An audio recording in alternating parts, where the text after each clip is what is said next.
Salut à toutes et à tous et soyez les bienvenus pour cette nouvelle vidéo qui nous emmène aujourd'hui à Pékin, capitale de la Chine.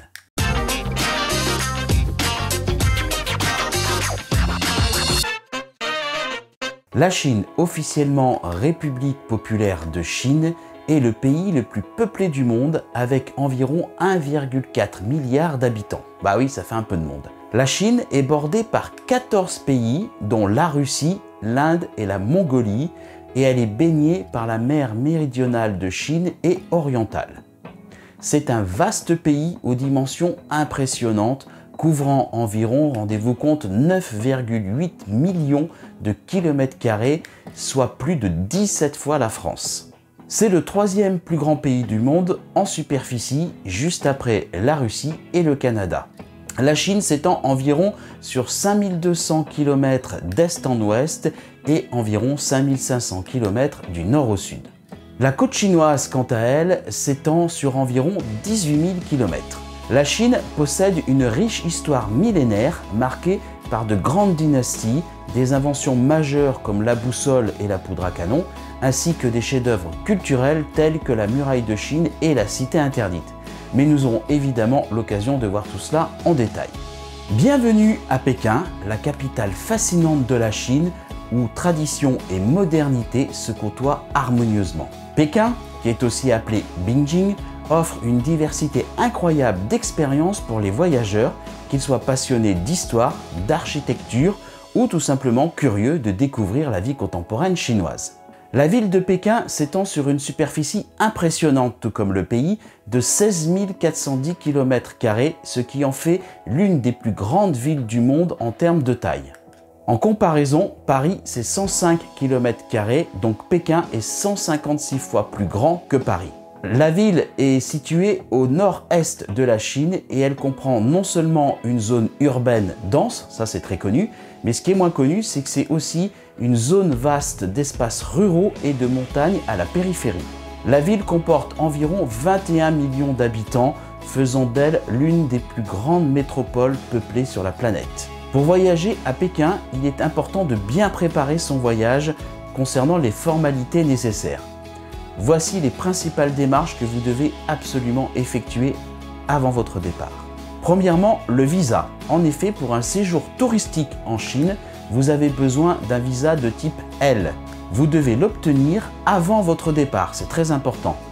Il faut en faire la demande auprès de l'ambassade ou du consulat de Chine de votre pays. Nous, par exemple, on l'a fait sur l'ambassade de Chine à Lyon. Pour obtenir ce visa, voici pour la France en tout cas les documents nécessaires.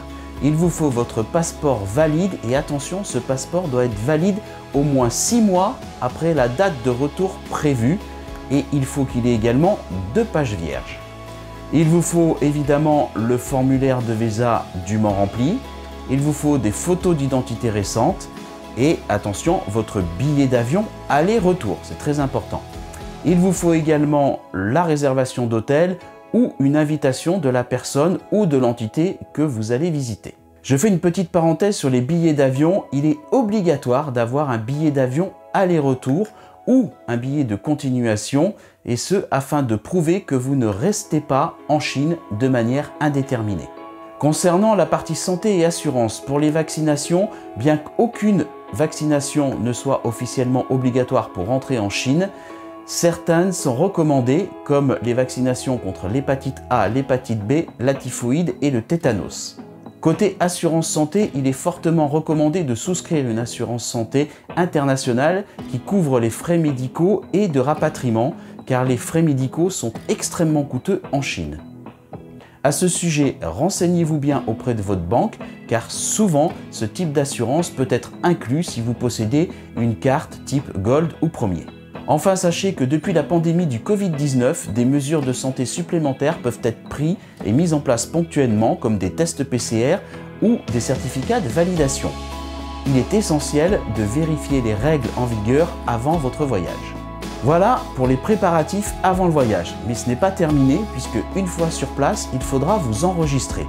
En effet, quand vous allez arriver à Pékin, si vous séjournez dans un hôtel, l'établissement fera l'enregistrement auprès des autorités locales pour vous.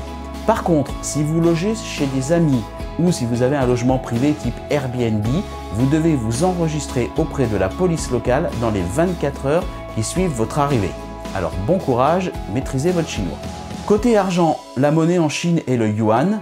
Assurez-vous d'avoir suffisamment de devises locales ou une carte bancaire internationale pour faire des retraits au distributeur. Enfin, en ce qui concerne les douanes, certains objets sont soumis à des restrictions à l'entrée en Chine, comme des produits électroniques et des sommes d'argent importantes. Informez-vous donc à l'avance afin d'éviter les complications. Comme vous avez pu le constater, il faut montrer patte blanche pour pouvoir entrer en Chine. Il est vrai que ça demande pas mal de préparation, mais ça en vaut vraiment le coup. Maintenant que vous avez accompli toutes ces formalités, vous pouvez commencer à profiter de votre voyage. C'est terminé pour ce premier épisode de mon voyage à Pékin et je vous donne donc rendez-vous très vite pour l'épisode 2 sur l'exploration de la place Tiananmen. N'oubliez pas de vous abonner, de liker la vidéo si elle vous a été utile. N'oubliez pas non plus que vous pouvez revoir l'intégralité de ce voyage en cliquant sur les liens juste à côté. À très vite, ciao ciao.